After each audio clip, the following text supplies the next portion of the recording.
आप इलेक्शन किस स्लोगन पे जीत के आए थे? No forever wars, no never ending war, मैं सब बंद कर दूंगा। आते ही तुमने शुरू किया है और ऐसी लड़ाई बढ़ेगी। 4 महीने हो गए, कहीं अंत नहीं दिख रहा और डायरेक्टली अमेरिका इन्वॉल्व है। अब ग्राउंड ट्रूप्स अमेरिकन पब्लिक नहीं चाहेगी। डोनाल्ड ट्रंप अगर समझते हैं कि वो अमेरिकन पब्लिक जाए भाड़ में, मैं तानाशाह हूं, मैं कुछ भी करा लूंगा, तो इलेक्शन जीतना तो भूल जाओ साहब। अभी डिक्टेटरशिप नहीं बनी है अमेरिका पूर्ण रूप से। जिहादिस्तान और पाकिस्तान से भी कहा था आप भी हमारे साथ मिल जाइए, एयर स्ट्राइक्स हम करेंगे, क्योंकि जो इलेक्टेड सरकार थी, अब मंसूर अल हादी में मिला हुआ था उनसे, उसको हटा के दफा करके हुतीज आ गए थे। 90% ऑफ द कंट्री तो हुतीज के कंट्रोल में आ गया था। बड़े धड़ल्ले से आपने साइन किया MOU। पहले दिन से डोनाल्ड ट्रंप ने दिखा दिया कि ये तो बकवास। अब हमारे और दुनिया के स्ट्रेटेजिक पेट्रोलियम रिजर्व खात्मे पे आ रहे हैं। तो क्या ये वर्ल्ड वॉर 3 की तरफ एक कदम है? वर्ल्ड वॉर 3 की आहट सुनाई दे रही है आपको? दुनिया की तबाही निश्चित है। आप थर्ड वर्ल्ड वॉर के खाई में झांक रहे हैं। Without putting boots on the ground आप ईरान से लड़ाई जीत नहीं सकते, सीधी बात। आप इलेक्शन किस स्लोगन पे जीत के आए थे? No forever war, no never ending war, मैं सब बंद कर दूंगा। आते ही तुमने शुरू किया है कि दुनिया की इकोनॉमी को तबाह करके डोनाल्ड ट्रंप साहब अपने आप को चंगेज खान बोलेंगे या क्या? वो खुद पे चोट पहुंचा रहे। गल्फ ऑफ हॉर्मूज तो बंद है, बाबल मंदेब स्ट्रेट भी बंद करा के आप साबित क्या करना चाहते हो? ईरान पे कब्जा करने के लिए आपको 1 million boots on the ground चाहिए, ठीक है? वो आपके पास है नहीं, यू डोंट हैव इट। पिछले 48 घंटों के अंदर यूएस ईरान वॉर के अंदर जो हुआ है वो शायद आने वाले समय में पूरी दुनिया को बदल देगा। ईरान कह रहा है कि हमने स्ट्रेट ऑफ हॉर्मूज को बंद कर दिया है। वहीं यूएस अपनी प्रिसिजन स्ट्राइक्स के साथ ईरान पर लगातार हमले कर रहा है और अब ईरान ने यह भी अनाउंस कर दिया है कि पूरे मिडिल ईस्ट के अंदर जितने भी ऑयल फैसिलिटीज हैं, गैस फैसिलिटीज हैं, चाहे वो जॉर्डन में हो, कतर में हो, कुवैत में हो या बहरीन में हो, उन सब को तबाह कर दिया जाएगा। अब ये जंग मुज्तबा अली खामेनी के बदले की आग में इतनी तेजी से झुलस रही है कि अब शायद अमेरिका को भी डर लगने लगा है। लेकिन इस जंग की नई डेवलपमेंट्स पे और बात करने आज हमारे साथ मौजूद हैं मेजर जनरल GD बख्शी साहब। सर, पहले तो बहुत बहुत स्वागत है आपका, हमें वक्त देने के लिए बहुत बहुत धन्यवाद। Thank you, thank you. Sir, सबसे पहला सवाल ही मैं आपसे ये पूछूंगा कि ईरान अब ये जो हमले कर रहा है, ईरान ने जो दावा कर दिया है कि मैं गल्फ नेशंस के अंदर सभी ऑयल और गैस फैसिलिटीज को तबाह कर दूंगा, B it Jordan, B it Bahrain, B it Kuwait, तो इस पे सर आपको क्या लगता है, ट्रंप डर जाएगा इससे? ट्रंप डरे ना डरे, दुनिया की तो खाट खड़ी हो जाएगी ना। दुनिया में इकोनॉमिक क्राइसिस देखिए डीपन होते जा रहा है। ये MOU क्यों साइन किया डोनाल्ड ट्रंप ने? क्योंकि जैसे मैंने बताया, शेवरॉन के CEO, Exxon Mobil, American oil companies के CEO खुद गए डोनाल्ड ट्रंप से और बोला भाईजान इसको बंद करना पड़ेगा, क्योंकि जो अभी तक हम लोगों ने स्थिति संभाल के रखी थी दुनिया भर में ऑयल की, इकोनॉमी की, स्ट्रेटेजिक पेट्रोलियम रिजर्व से डिप कर करके अब हमारे और दुनिया के स्ट्रेटेजिक पेट्रोलियम रिजर्व खात्मे पे आ रहे हैं। They are reaching rock bottom, last drop.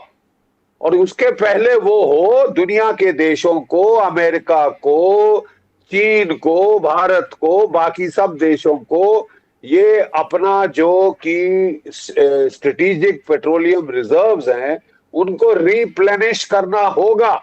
इसका मतलब sudden surge in oil demand होगी, ठीक है, क्योंकि वो ऑयल खत्म हो चुका होगा। You will be in serious problem.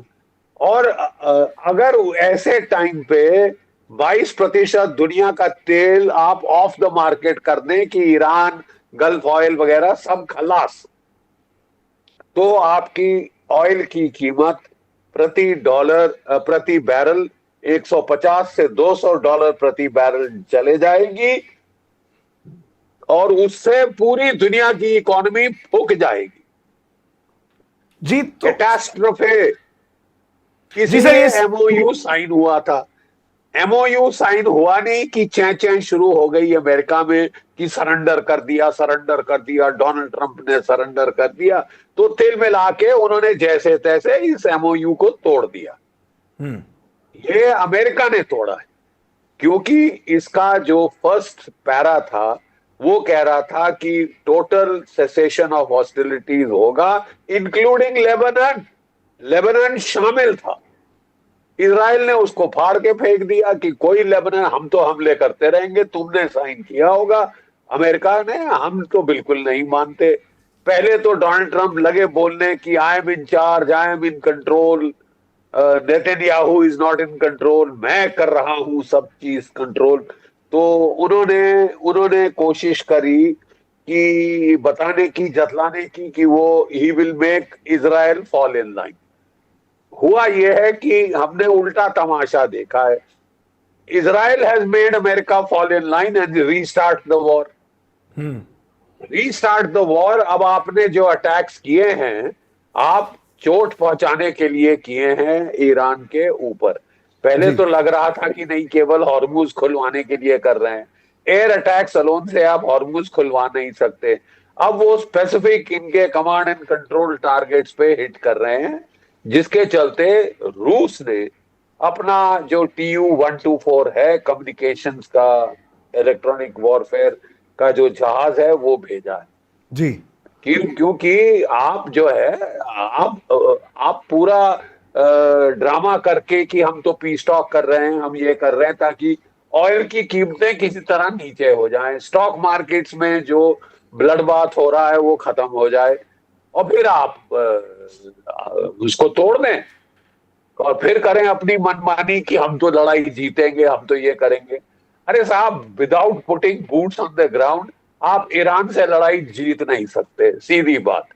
आप सीधी नए नए बात। तरीके सोच के अपनी सांस दोबारा लेके अपने जो डिप्लीटेड स्टॉक्स हैं, इंटरसेप्टर्स के, प्रिसिजन गाइडेड munitions के, उनको मेकअप करके फिर चढ़ाई करने की कर रहे हैं।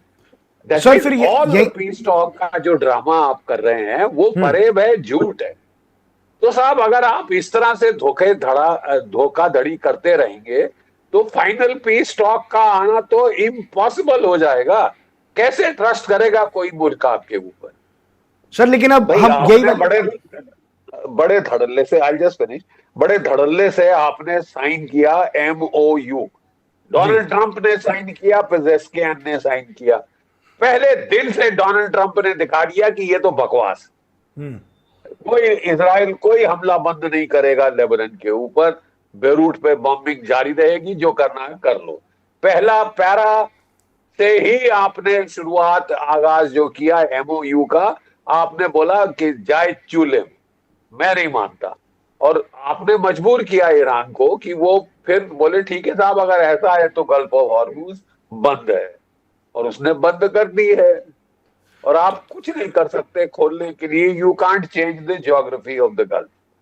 सर ज्योग्राफी नहीं चेंज कर सकते, लेकिन फिर वही वाली बात हो जाएगी जो मार्च अप्रैल में हम पहुंचे थे। आज सुबह मंडे होते ही $75 प्रति बैरल पहुंच गया WTI अमेरिका का जो ट्रेड क्रूड ऑयल का प्राइस था। इस हिसाब से तो इसी हफ्ते तक हम 100 देख लेंगे, 125 देख लेंगे, 150 देख लेंगे। तो अमेरिका बूट्स ऑन ग्राउंड पिछली बार भी नहीं किया था, तो अब क्या नौबत है?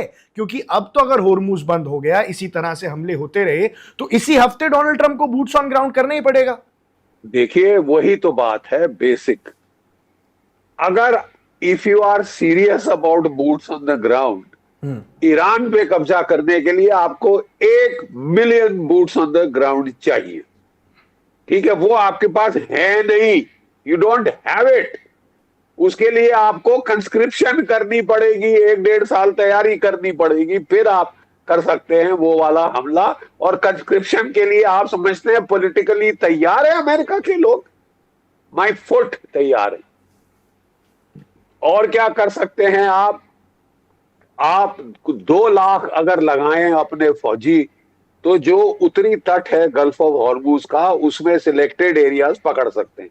वो भी लड़ाई इतनी सख्त होगी कि कोई 18 महीने चल पड़ेगी, और 15-20 हजार बॉडी बैग तो कहीं नहीं गए। है तैयार अमेरिका उसके लिए? नहीं है। उसने कोई 20,000 के करीब स्पेशल फोर्सेस और मरीन्स वहां भेज दिए हैं, अभी भेज देनी इलाके के आसपास। जी। ठीक है, उससे आप क्या कर लोगे? आप आइलैंड पकड़ लोगे तो वो जो आइलैंड है आपका खर्ग आइलैंड, खर्ग आइलैंड। जिसकी बार बार डोनाल्ड ट्रंप साहब दुहाई दे रहे हैं, वो 15 किलोमीटर दूर है ईरान के तट से। वहां से अपनी तोपें चलाकर भी वो उस आइलैंड को परखच्चे उड़ा सकते हैं।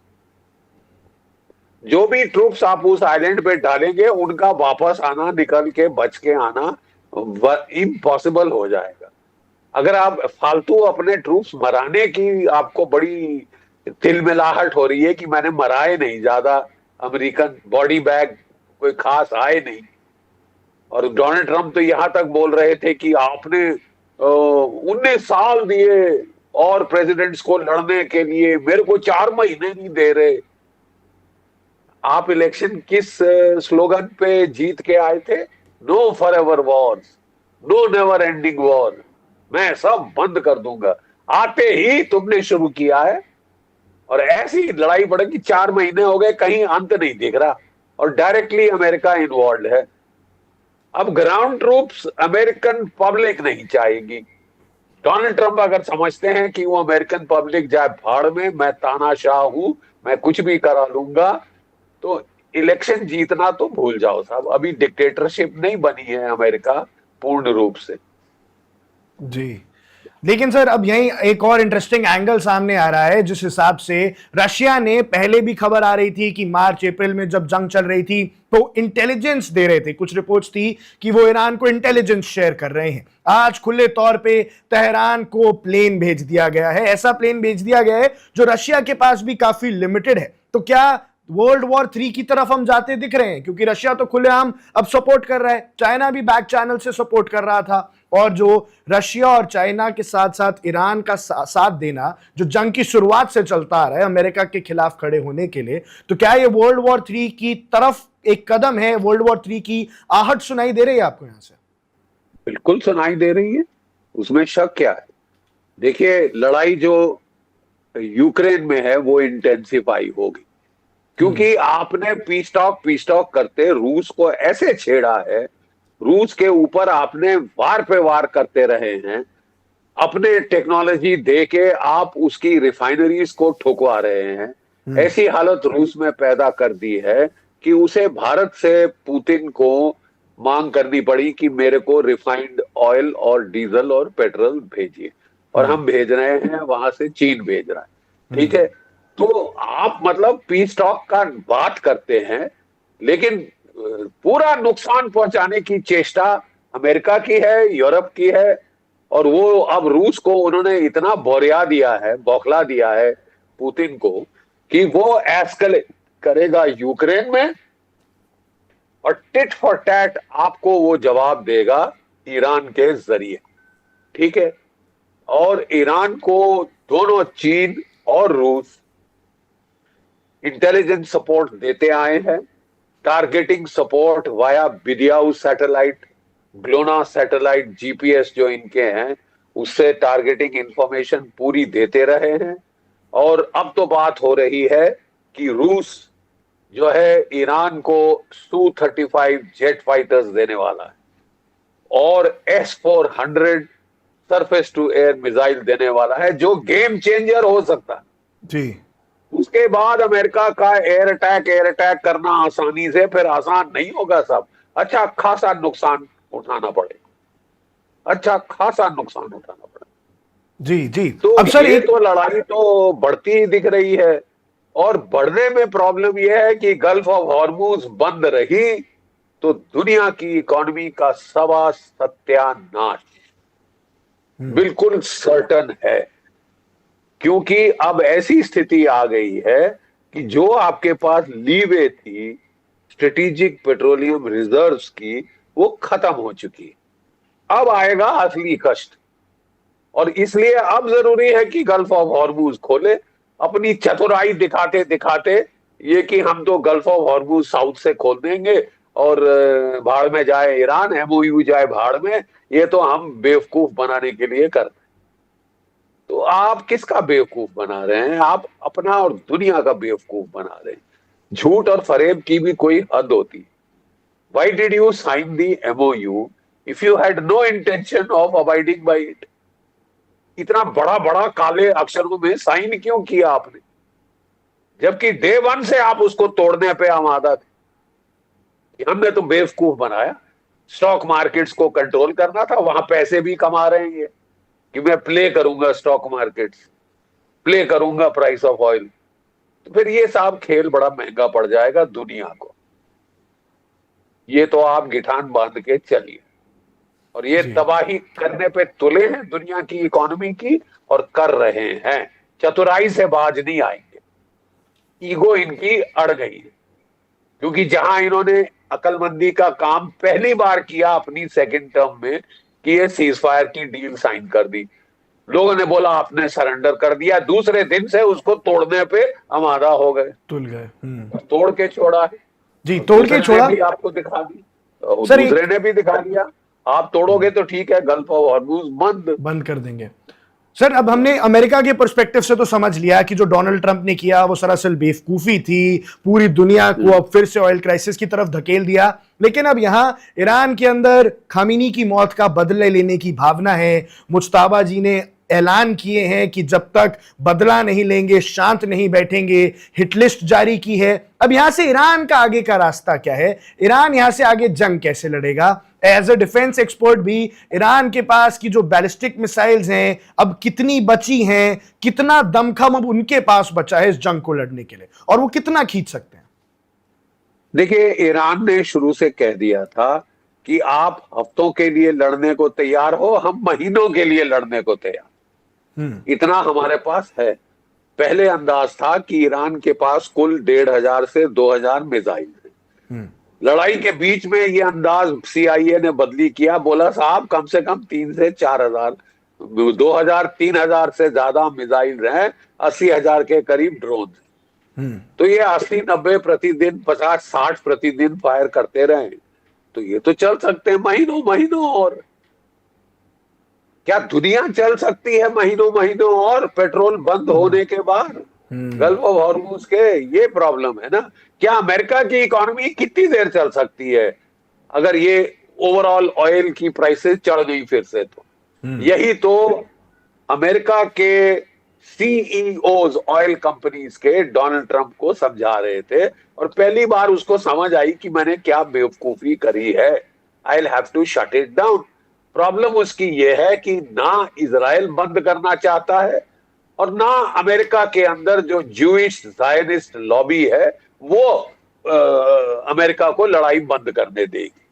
सवाल अब ये है कि उस लॉबी को भी समझना पड़ेगा कि इसका अंजाम क्या है, कहां जाके रुकेगा ये। ईरान को मारने की हवस कहां जाके रुकेगी कि दुनिया की इकोनॉमी सत्यानाश हो जाए? साहब हम तो ईरान को मार के छोड़े। तो चलिए कर लीजिए साहब आप भी, और दुनिया की इकोनॉमी और आपकी खुद की इकोनॉमी जाएगी चूल्हे में। सर, एक सवाल और उठता है सर यहाँ पे। ईरान ने हर जगह हमले कर दिए। अभी जब से ये फिर से जंग शुरू हुई है, पिछले 48 और 72 घंटे में उन्होंने क्या कहते हैं, हर जगह अपने सारे पड़ोसी देशों में, चाहे वो जॉर्डन हो चाहे कुवैत हो, हर जगह हमला किया, पर इजराइल पर अब तक कोई हमला नहीं किया। और वहीं मैं एक स्पेकुलेशन पढ़ रहा था कि इजराइल पर अब तक हमला इसलिए नहीं किया है क्योंकि इजराइल पे ईरान कोई बहुत बड़ा घातक या तो केमिकल वेपन से या न्यूक्लियर लाइक हमला करने की सोच सकता है, और अब थोड़ी देर और ये खींचातानी करेगा USA गल्फ स्टेट से, फिर इजराइल के ऊपर चुपचाप हमला करेगा। ये मैंने एक थ्योरी भी पढ़ी, कॉन्स्पिरेसी थ्योरी भी पढ़ी। आपको इस पे क्या लगता है कि अब तक इजराइल को कोई जवाब क्यों नहीं दिया है? सीज फायर टूट गया है, मेमोरेंडम खत्म हो चुका है, क्यों? उसने पहले जवाब दिए थे, पहले उसने इजराइल के को भी टारगेट किया था। अब वो टारगेट कर रहा है अमेरिकन बेसिस को, क्योंकि जो हमले शुरू हुए हैं अमेरिका ने शुरू किए। इजराइल ईरान के ऊपर जो डायरेक्ट अटैक शुरू हुए हैं वो अमेरिका ने शुरू किए। इसलिए कुवैत में, इराक में जो भी अमेरिकन बेसिस, जॉर्डन में, उसने अच्छी तरह से उनको पलटवार किया है। और अगर इजराइल ने भी थोड़ी मंदी लाई है अपने लेबनान के हमलों में, दोबारा शुरू करता है तो ये मुझे पूर्ण विश्वास है कि इजराइल के ऊपर भी हमला करेगा। नंबर 2 चीज ये है कि अमेरिका अपने बेसिस, अपनी अमेरिकन की जान से ज्यादा वो इजरायली जानों पे ज्यादा तवज्जो दे रहा है। मैक्सिमम उसने जो इंटरसेप्टर मिसाइल हैं, जो डेंसिटी है, वो इजराइल के ऊपर, इजराइल के ऊपर। और इसलिए वहां पे वो तभी वार करेगा जब पहले तो वो कुछ एक्सपेंड करा लेगा मिसाइल, सस्ते घटिया पुराने मिसाइल लगा के। जब उनके खत्म हो जाएंगे फिर वो करेगा, नहीं तो वो ज्यादा मिसाइल इंटरसेप्ट होने का उसके चांस है। ये हैरत की बात हमें ये देख रहे हैं कि अमेरिका के अपने बेसिस पे डिफेंस इतने मजबूत नहीं है जितने ईरान के, इजराइल के उसने मजबूत किए हुए। अब किसी लेवल पे आके तो अमेरिका के फौजी पूछना शुरू करेंगे कि इजराइल को हमारे ऊपर प्रायोरिटी क्यों मिल रही। ऑलरेडी अमेरिकन फौज में कुड़कुड़ शुरू हो गई है कि हम अपने देश के लिए मरने को तैयार हैं, हम इजराइल के लिए मरना नहीं चाहते। ये बड़ा सेंटिमेंट अमेरिका के अंदर स्ट्रांग होते जा रहा है। Israel is losing support. Short term में वो चाहे दुम दबा दे डोनाल्ड ट्रंप की एप्स्टीन की फाइल की वजह से या किसी और वजह से, भगवान ही जाने क्या है उनके पास मटेरियल डोनाल्ड ट्रंप पे, एप्स्टीन ही लगता है। लेकिन फिर तो आप इलेक्शन हारेंगे, वहां पे हटवाएंगे रिपब्लिकन पार्टी को। और जो डेमोक्रेटिक पार्टी थी, हालांकि वो भी पैसे अच्छे खा के इनसे इलेक्शन लड़ती है, प्रेसिडेंशियल और कांग्रेस की, लेकिन फिर भी वो इतने लेटे नहीं थे इजराइल के सामने। जी जो सर, बाइडेन फिर भी अकड़ रहे थे, नहीं मान रहे थे। पहला प्रेसिडेंट मिला है इजराइल को अमेरिका में जो कि बिल्कुल उनकी अंगूठे के नीचे लग रहा है। जी, इन द मिडिल ईस्ट। और ये लोग लड़ रहे हैं, I have spent time there. ये हूती फूती जो है ना, जब मैं वहां पे था अबाउट 15 ईयर, तो टॉप क्लास यूनिफॉर्म्स पहनते हैं जो ईरान से आते हैं। मेरा सवाल ये है, और मुझे अभी तक किसी ने जवाब नहीं दिया, आपने हमास को क्यों बनाया? दामाद है आपके? हिज़्ब बनाया चाचा? हूती क्यों बनाया? ससुर हैं आपके? What are you planning to do over there? आपने इनको बनाया इजराइल को तंग करने के लिए, और आप ये बंद कर देंगे बाब अल मंडब और ये और वो जो बकवास वो कर रहे हैं करेंगे। जिहादिस्तान और पाकिस्तान से भी कहा था आप भी हमारे साथ मिल जाइए, एयर स्ट्राइक्स हम करेंगे, क्योंकि जो इलेक्टेड थी मंसूर अल हादी, मैं मिला हुआ था उनसे जी, उसको हटा के दफा करके हूतीज आ गए थे। 90% ऑफ द कंट्री तो हूतीज के कंट्रोल में आ गया था। तो इन्होंने एयर बॉम्बार्डमेंट कई महीनों तक चला, और संयुक्त राष्ट्र संघ का वो जो बेवकूफ सेक्रेटरी जनरल है वो कहता था दुनिया की वर्स्ट ह्यूमैनिटेरियन क्राइसिस हो रही है यमन में। बहुत बुरी हालत थी उन लोगों की, दवाइयां नहीं थी, भोजन नहीं था, कुछ तो है। अब वो लड़ेंगे ना बेटा, वो करना, वो दिखा। दीपक सर, अब आपकी आवाज आप फ्रीज कर गए स्क्रीन पे, शायद नेटवर्क का थोड़ा इशू है। नहीं, फिर से मैं बता रहा हूँ कि हाँ जी, प्लीज। अभी आवाज आ रही है मेरी? हाँ जी, आप एक बार प्लीज रिपीट कर दीजिए। फ्रीज कर कहने था कि जब था हूथियों ने, जो कहा जाता है मिसाइल्स वहां से आई थी, मिसाइलें कहां से मिली इनको? 50% जो सऊदी अरेबिया की आपने शट डाउन कर दी थी ऑयल प्रोड्यूसिंग कैपेबिलिटी, फिर उनको 4-5 दिन लगे थे उसको वापस लाने में। ये जो आपने किया था, ये आपको सारी सामग्री ईरान से आई है। ये कोई सीक्रेट नहीं है, ये कोई नहीं डिनाई करता इसको। ये खुद ही जो है, जो कुछ इन्होंने किया है सब ईरान के कहने पर किया है। तो इसीलिए मेरा मानना है कि ईरान और बुरी तरह से फंसता जा रहा है, क्योंकि अगर आपका दुश्मन नहीं है, मान लीजिए कल इजराइल उठ के चंद्रमा पर चला जाता है, तो ये जो बाकी मुल्क हैं, ये मुझे जब मैं पेरिस में पढ़ता था, यासिर अराफात पीएलओ के आए थे, भाषण देते हुए हमें संबोधित करते हुए बोला जब तक इजराइल है तो हम सब मिलके उनसे लड़ेंगे। मान लीजिए इजराइल उठ के ब्राजील चला जाता है, फिर हम आपस में भिड़ेंगे। ये हमारी परंपरा है अरब लोगों की, ये बात वो कर रहे हैं। So my own feeling is कि हूतीज जो हैं ये तंग करेंगे, क्योंकि अब ईरान जिस तरह से कमजोर होता जाएगा, ये उनको हूतीज और हिजबुल्लाह, हमास तो इतना फुदकना चाहते हो, अब तो हम हिजबुल्लाह भी कम हो रहा है क्योंकि इजराइल घुस गया लेबनान के अंदर। Sir finally let me put it to you like this, ultimately जंग में उसकी जीत होती है जो जीत जाता है। हिटलर की एक चीज मुझे हमेशा याद आती है, God is on everybody side, भगवान सबकी तरफ है, लेकिन भगवान उनकी तरफ ज्यादा है जिनकी बहुत शक्तिशाली फौज होती है। और अल्टीमेटली किसने गलत किया किसने सही किया doesn't matter. So it won't matter किसने गलत किया किसने सही किया। अब शायद थोड़ी सी नेटवर्क इश्यूज आ रहे हैं दीपक सर के साथ। आपके कमेंट्स चाहूंगा सर, मिडिल ईस्ट में अब शांति दोबारा कभी आ पाएगी? राजन सर आपसे चाहूंगा कि अब कितना टाइम और लग जाएगा मिडिल ईस्ट को रीबिल्ड करने के लिए अपने आप को, और अब ये जंग आपको कहां जाती दिख रही है? मेरा आखिरी सवाल भी यही होगा कि अब ये जंग from Iran perspective and from America perspective कहां जाती दिख रही है? आपने आप बोला कि पीस हमें होती हुई दिख रही है, बट सर ईरान की आदत रही ना, जैसे ही एक हमला होता है वो रिटेलिएट करते हैं। तो अगर वो यूरेनियम साइट्स उन्होंने ढूंढ ली वहां हमला करेंगे भी, तो रिटेलिएशन तो सर मेरे को ऐसा लगता है कि होगा। बट आपका जो टेक है कि अब ये जंग कहां। Subscribe to One India and never miss an update. Download the One India app now.